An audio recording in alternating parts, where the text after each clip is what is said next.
Saudara dan saudari, sahabat Rema yang dikasih Tuhan, selamat pagi, salam jumpa, salam sehat, selamat bertemu kembali lewat renungan Rema pada pagi hari ini. Hari ini hari Kamis tanggal 23 Juli, kita diajak, kita diundang untuk merenungkan sabda Tuhan dari bacaan pertama dari kitab Nabi Yeremia bab 2 ayat 1 sampai 3, dilanjutkan dengan ayat 7 sampai 8 dan 12 sampai 13.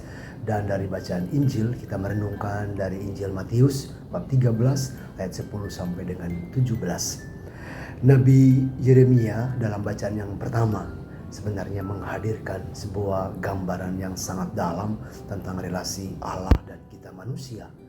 Allah mengenang bangsa Israel seperti seorang mempelai yang pernah mengasihinya dengan sepenuh hati, dengan sepenuh jiwa. Aku teringat akan kasih setiamu pada masa mudamu. Itu firman Tuhan. Betapa indah kenangan itu, kenangan yang dalam. Kenangan itu berubah menjadi kepedihan. Itulah poinnya. Artinya sesuatu yang begitu indah akhirnya kemudian berubah menjadi kepedihan, tentu saja karena ada alasan tertentu. Dan dalam bacaan hari ini dikatakan bahwa umat Israel yang dahulu mengikuti Tuhan di padang gurun kini meninggalkannya.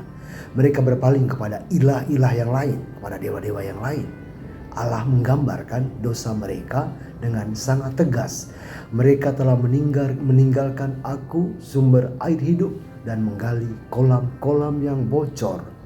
Ini sebenarnya sebuah kiasan yang maknanya sangat dalam. Artinya air hidup ditinggalkan tetapi kemudian menggali kolam-kolam yang bocor. Bocor artinya sia-sia, tidak ada gunanya. Sebuah kolam yang bocor tidak pernah akan bisa digunakan untuk keperluan kita manusia. Gambaran ini tetap sangat relevan bagi kita. Air hidup adalah segala sesuatu yang memberi kehidupan sejati. Bisa kita lihat sebagai kasih Allah, kita lihat juga sebagai sabda Tuhan, kita lihat juga sebagai sakramen-sakramen dan relasi yang akrab dengan Allah. Tetapi seringkali kita lebih memilih kolam yang bocor. Itu juga peringatan bagi diri kita masing-masing. Kita mengejar prestasi tanpa Tuhan. Kita juga bisa mengandalkan harta, mengandalkan popularitas, mengandalkan kenyamanan, bahkan teknologi yang tidak jarang menyita seluruh perhatian kita. Semua itu bukanlah sesuatu yang jahat pada dirinya, tetapi bila menggantikan Allah sebagai pusat hidup, akhirnya tidak pernah mampu memuaskan dahaga hati manusia. Dalam Injil, para murid bertanya, mengapa Yesus mengajar dengan perumpamaan? Jawaban Tuhan memang menarik ya. Perumpamaan tidak dimaksudkan untuk menyembunyikan kebenaran, tetapi justru mengungkapkan siapa yang sungguh-sungguh memiliki hati yang terbuka. Orang yang datang dengan kerendahan hati akan menemukan makna yang mendalam, dan sebaliknya mereka yang menutup hati akan mendengar cerita tanpa menangkap pesannya. Karena itu Tuhan mengatakan, berbahagialah matamu karena melihat dan telingamu karena mendengar. Kebahagiaan itu bukan karena para murid memiliki penglihatan yang lebih tajam, melainkan karena hati mereka terbuka untuk percaya. Mata yang melihat dan kemudian hati yang setia dan percaya. Dan itu juga yang menjadi, saya bisa mengatakan, tema untuk kita renungkan, kita dalami. Dan saya sudah menggariskan tema itu, mata yang melihat dan hati yang merasa dan setia. Itu juga saya jadikan sebagai poin untuk kita renungkan, tema yang bisa kita renungkan. Mungkin kita bertanya, mengapa dua orang dapat mengikuti perayaan Ekaristi yang sama, mendengarkan bacaan yang sama, tetapi pulang dengan pengalaman yang berbeda? Yang satu merasa disentuh, diperbarui, sedangkan yang lain merasa biasa saja.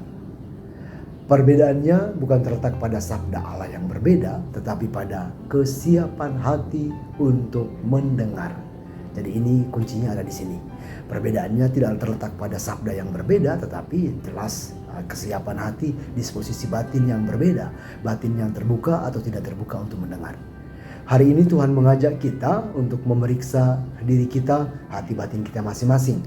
Apakah kita masih minum dari sumber air, atau tanpa sadar kita sedang diam-diam menimba dari kolam-kolam yang bocor yang kita ciptakan sendiri? Apakah mata dan telinga rohani kita masih terbuka bagi sabda Tuhan, Atau sudah dipenuhi oleh begitu banyak suara dunia sehingga suara Tuhan menjadi samar-samar atau kabur atau bahkan hilang dan tidak didengarkan. Marilah kita memohon rahmat agar kita memiliki hati para murid, hati yang rendah, mau mendengar dan setia. Sebab hanya hati yang demikian mampu mengenali kehadiran Tuhan dan mengalami sukacita sejati. Semoga kita menjadi orang-orang yang benar-benar berbahagia karena melihat, mendengar, dan terutama menghidupi sabda Tuhan setiap hari. Dan Allah Bapa yang Maha Kuasa senantiasa memberkati kita, memberkati hidup dan pekerjaan kita hari ini. Dalam nama Bapa dan Putra dan Roh Kudus. Amin. Terpujilah nama Tuhan Yesus, Bunda Maria dan Bapa Yosef, sekarang dan selama-lamanya. Amin.